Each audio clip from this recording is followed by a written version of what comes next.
তো বন্ধুরা, তোমরা সবাই কেমন আছো?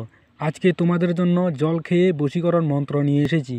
তো এই জল খেয়ে মন্ত্রটি কিভাবে করবেন, তো এটি করতে হলে তোমাদেরকে কি করতে হবে। তো বন্ধুরা, আমি প্রতিনিয়ত তন্ত্রমন্ত্র বিষয় নিয়ে ভিডিও দিয়ে থাকি। তো এমনই সব ভিডিও যদি তোমাদের ভালো লেগে থাকে, তোমরা চ্যানেলটি সাবস্ক্রাইব করে পাশে থাকা বেল আইকনটি অল প্রেস করে দাও।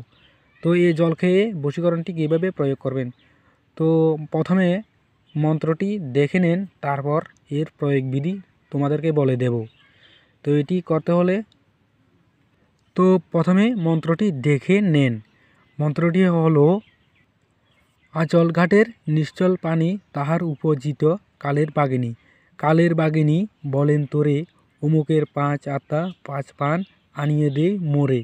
হরিণের আত্মা মাছের আত্মা হরিণের আত্মা আনিয়ে দে মোরে। তো মন্ত্রটি দেখতে পাচ্ছ খুবই একটি ছোট মন্ত্র। এই মন্ত্রটি কিভাবে প্রয়োগ করবেন, তো এই মন্ত্রটি প্রয়োগ করতে হলে যে কোনো নদীর জল নিয়ে আসতে হবে সংগ্রহ করে। একদমে যে কোনো নদীর জল একদমে নিয়ে এসে সেই জলের উপর মন্ত্রটি 7 বার পাঠ করে 7টি ফু দিয়ে সেই জলটি নিজেই খাইয়ে নিতে হবে। এমনটি করতে পারলে দুধ থেকে জল খাইয়ে বশীকরণ হয়ে যাবে, আমি গ্যারান্টি দিচ্ছি। সকালে ভোরে একদমে জলটি নিয়ে আসবেন নদী থেকে জলটি নিয়ে আসে মন্ত্রটি 7 বার পাঠ করে 7টি ফু দিয়ে দেবেন সেই জলের উপর।